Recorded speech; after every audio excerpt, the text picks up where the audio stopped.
tone of Washington and didn't have a whole lot of luck doing it. So many presidents come to this town thinking that they could change the way that things are done, and they don't get it done. David Perdue, Senator, beyond good to see you, Senator.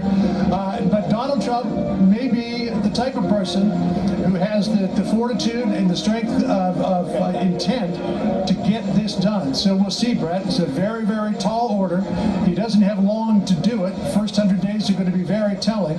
His team has said that they have had a strong transition. They are ready to take over.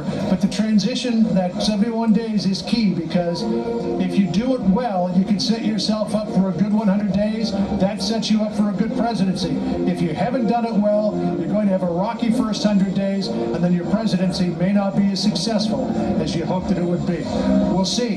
He gets to work starting this afternoon, signing some executive orders. The real work, he says, will begin on Monday. That's when he'll tackle a lot of the thorny issues that he campaigned on over these last 18 months. Brett? We're happy to have you as our point man at the White House through this journey as the Bidens are being escorted off there by Vice President Pence. It's quite something to watch. It is quite something to watch. Let's bring in our political correspondent, Carl Cameron, who is down there on Capitol Hill. Carl. Hi, Martha.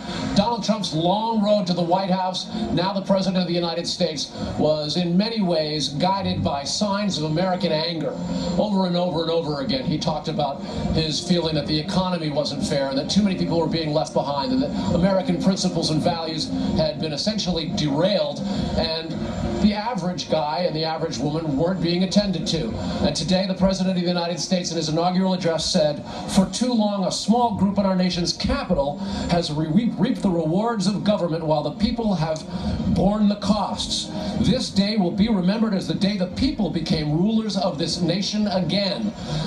That encapsulates what was his campaign. It signals that there will be a lot of heartburn in the Capitol, not just with Democrats, but even with Republicans. He has a very, very aggressive agenda and outlined only a portion of it with his speech today. Now comes the real work.